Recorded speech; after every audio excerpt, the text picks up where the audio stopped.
తెలంగాణ రాష్ట్రంలో వైద్య ఆరోగ్య రంగం ఎన్నో మైలురాళ్లను అధిగమిస్తూ పలు సూచీల్లో దేశంలోని అత్యుత్తమ ప్రదర్శన కనబరుస్తున్నప్పటికీ ఒక విషయంలో మాత్రం తీవ్ర కలకలం వ్యక్తమవుతుంది. రాష్ట్రంలో సిజేరియన్ ఆపరేషన్ల సంఖ్య ఆందోళనకర రీతిలో పెరుగుతోందని కేంద్ర ఆరోగ్య కుటుంబ సంక్షేమ శాఖ విడుదల చేసిన తాజా నేషనల్ ఫ్యామిలీ హెల్త్ సర్వే గణాంకాలు వెల్లడిస్తున్నాయి. దేశవ్యాప్తంగా సిజేరియన్ ఆపరేషన్లలో తెలంగాణ అగ్రస్థానంలో నిలవటం ఇప్పుడు వైద్య వర్గాల్లో పెద్ద చర్చనీయాంశంగా మారింది.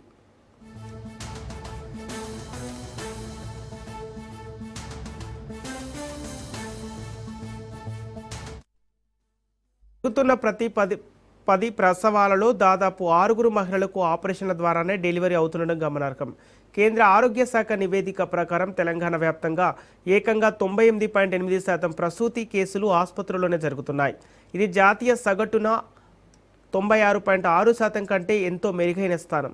ఆసుపత్రుల్లో ప్రసవాల రేట్లు పెరగటం శుభపరిణామమే అయినప్పటికీ అందులో 62.2% డెలివరీలు సిజేరియన్ సెక్షన్ ద్వారా జరగటం తీవ్ర ఆందోళన కలిగిస్తోంది.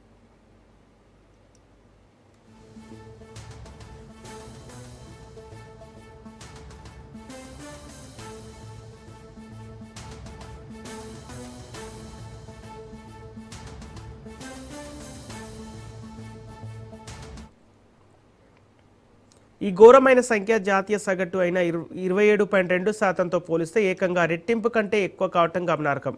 గతంలో జరిగిన NFHS 5 సర్వే సమయంలో ఈ సిజేరియన్ల సంఖ్య 60.7% ఉండగా తాజా నివేదిక ప్రకారం అది మరింత పెరిగింది. దేశంలోని మరే ఇతర రాష్ట్రంలో లేదా కేంద్రపాలిత ప్రాంతంలో కూడా ఈ స్థాయిలో సిజేరియన్ల సంఖ్య పెరగకపోవటం ఇక్కడి పరిస్థితి తీవ్రతను అద్దం పడుతోంది. పొరుగు రాష్ట్రమైన ఆంధ్రప్రదేశ్లో ఈ సిజేరియన్ల రేటు 52.2% నమోదు కాగా ఈశాన్య రాష్ట్రమైన నాగాలాండ్ దేశంలోనే అత్యల్పంగా కేవలం 13.2% మాత్రమే సిజేరియన్లు జరుగుతున్నాయి.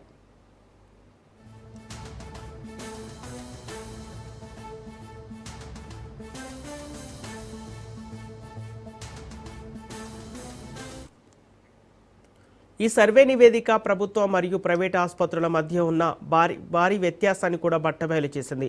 తెలంగాణలోని ప్రైవేట్ ఆసుపత్రుల్లో జరుగుతున్న డెలివరీలలో ఏకంగా 83.9% సిజేరియన్ పద్ధతిలోనే కొనసాగుతున్నాయి. ప్రైవేట్ రంగంలో జాతీయ సగటు కేవలం 54.1% మాత్రమే ఉండగా తెలంగాణలో అది కొండెక్కి కూర్చుంది. ఇక ప్రభుత్వ ఆసుపత్రుల పరిస్థితి కూడా ఇందుకు మినహాయింపు ఏమీ కాదు. రాష్ట్రంలోని ప్రభుత్వ ఆసుపత్రుల్లో సైతం 48.1% సిజేరియన్ రేటు నమోదైంది. దీనికి విరుద్ధంగా దేశవ్యాప్తంగా ప్రభుత్వ ఆసుపత్రుల్లో సగటున కేవలం 16.9% మాత్రమే సిజేరియన్లు జరుగుతున్నాయి.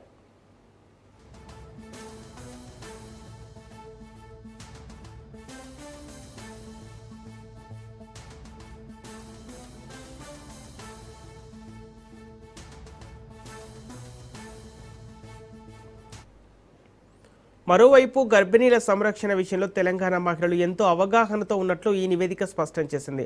గర్భం దాల్చిన మొదటి 100 రోజుల వరకు రాష్ట్రంలోని 81% మంది గర్భిణీలు ఐరన్, పోలిక్ యాసిడ్ టాబ్లెట్లను క్రమం తప్పకుండా వాడుతున్నారు.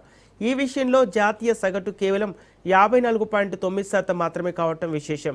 గర్భిణీలు ఆరోగ్య నియమాలను చక్కగా పాటిస్తున్నప్పటికీ ప్రసవ సమయానికి వచ్చేసరికి సహజ ప్రసవాల కంటే సిజేరియన్ల వైపే మొగ్గు చూపటం లేదా ఆసుపత్రులు ఆ దిశగా ఒత్తిడి తీసుకురావటం వంటి అంశాలపై ఇప్పుడు వైద్య నిపుణులు ఆందోళన వ్యక్తం చేస్తున్నారు.